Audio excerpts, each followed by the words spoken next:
Right now, millions of people are secretly testing the person they love, and they don't even realize it's manipulation. If you've ever asked a friend to flirt with your partner, casually called them your husband, or watched to see how they'd react to a stranger, you've already played this game. Here's the trap. The test can never actually prove anything, but your brain convinces you it can. So why do we keep doing it, even when it backfires almost every time? I've spent hours breaking down the actual psychology behind this trend that most creators only talk about on the surface. You're about to see what's really happening underneath it. By the end of this video, you'll know exactly why these tests feel so convincing, why they secretly guarantee the outcome you're afraid of, and why the same hidden mechanism is quietly running in far more of your relationships than you'd ever guess. It starts small. One friend, one flirty comment, one camera angle propped against a coffee cup. Maybe it's the husband test, introducing a partner as your husband to a stranger just to clock the reaction on their face. Maybe it's the orange peel theory, asking your partner to do one small, mildly inconvenient thing, then treating their willingness as a referendum on whether they truly love you. Different packaging, same machine underneath. That's the whole trend, dressed up a dozen different ways for the algorithm. But watch what happens after the first one, because it never actually stays small. The person who runs one test almost always runs a second, then a third, dressed up as something else. A joke, a random question, a story about a coworker that isn't really about a coworker at all. A single moment of doubt turns into a private ritual, setting the scene, watching the reaction frame by frame,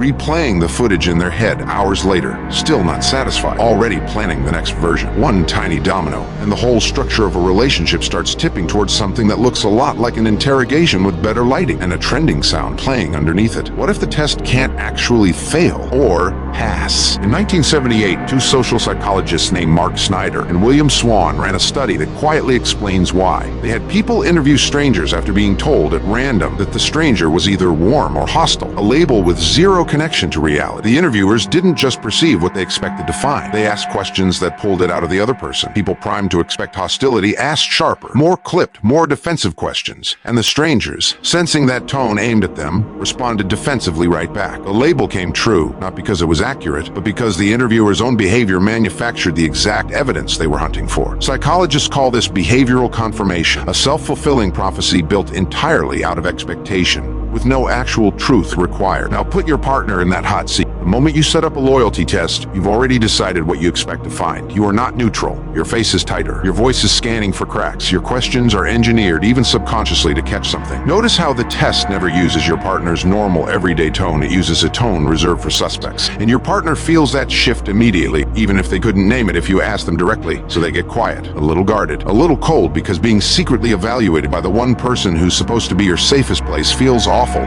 even when you've done nothing wrong. Some people freeze up entirely, which reads as guilt. Others overcompensate, laughing too hard, talking too fast, which also reads as guilt. There is no version of being secretly tested that produces a relaxed, natural reaction, because the entire premise removes the one thing a relaxed reaction requires: not being watched. And there it is, the exact behavior you were afraid of, except you built it yourself, lived in real time, then mistook your own construction for evidence. Here's the part that makes this worse. The test doesn't even need a bad result to hurt you. Researchers Daniel Weigel and Rosie Shroud published a 2021 study tracking what happens to people who simply suspect their partner might be unfaithful before any confirmation either way, before any test, before any proof. Across 246 participants, they found that suspicion alone was tied to real, measurable harm, higher depression scores, worse physical health symptoms, and riskier health behavior. Not proof, not betrayal. Suspicion on its own, sitting quietly in someone's chest. The nervous system doesn't wait for a verdict,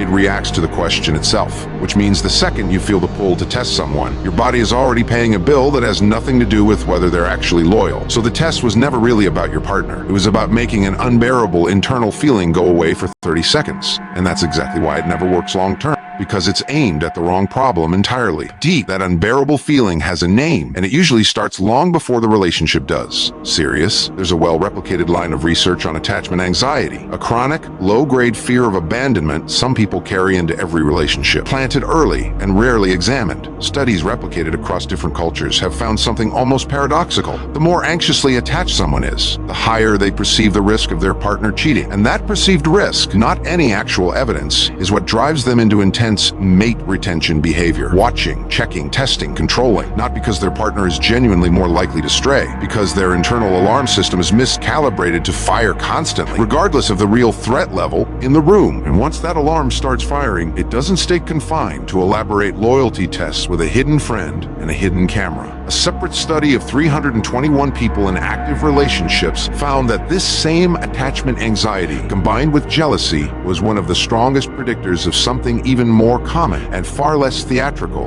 electronic surveillance, quietly checking a partner's phone at 2 a.m., watching their location dot move across a map, rereading old messages for a tone that suddenly feels different costume, identical engine underneath. The study also found something that should genuinely worry anyone doing this. The surveillance didn't calm the anxiety down afterward. It fed it. Separate research tracking social media monitoring found the same escalation pattern. When jealousy is the thing motivating the checking doesn't produce relief. It produces more monitoring, which produces more distrust, which produces more monitoring. A closed loop with no exit built into it, running quietly under the surface of a relationship that, from the outside, might look completely fine. Think of it like a smoke detector mounted directly above the toaster. Every single morning, it screams. Not because the house is burning down, because it's wired to overreact to something completely harmless, positioned in exactly the wrong place at the factory, long before this particular kitchen ever existed. You can replace the toast, unplug the toaster, throw open every window in the house, and the alarm will still go off tomorrow morning, because the toast was never the actual problem to begin with. The detector itself is miscalibrated, and no amount of managing the toast will fix a wiring issue. That's what a loyalty test, a surveillance app, or a casual flirting setup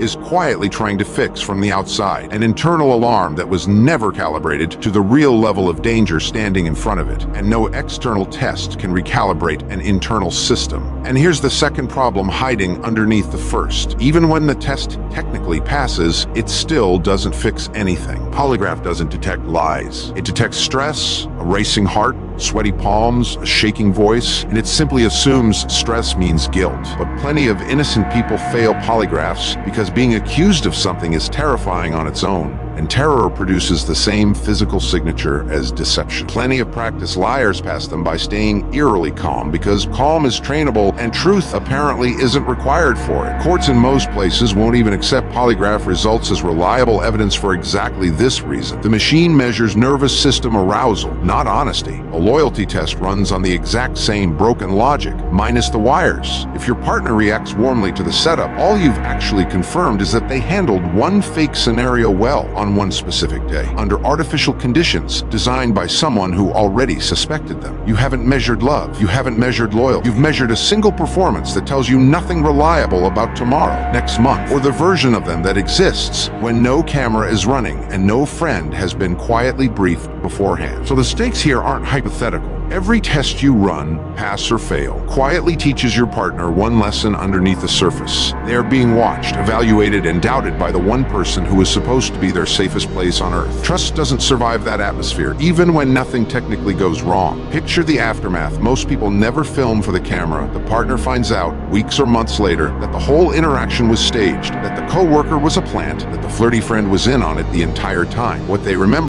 isn't the pass or the fail. What they remember is the moment they realized the person who claims to love them most was quietly building a case against them without ever mentioning the trial was happening. That memory doesn't fade the way a single argument does. It changes how safe every future conversation feels, because now there's a possibility, however small, that this one is being tested too. A relationship doesn't collapse because someone failed a test. It erodes because it was never actually about the test in the first place. It was about an internal alarm system quietly running in the background that a hidden camera or a staged flirty comment was never built to fix. Urgent. So we've unpacked why loyalty tests feel convincing, why they almost never prove real loyalty, and why they quietly poison trust either way. But here's the part that should actually worry you. Testing someone is loud, obvious manipulation. The kindest person in your life could be running a version so quiet you'd call it kindness. Every warm gesture, every "I just care about you." What if that's the exact tactic keeping you controlled? You need to know what that looks like before it happens to you. So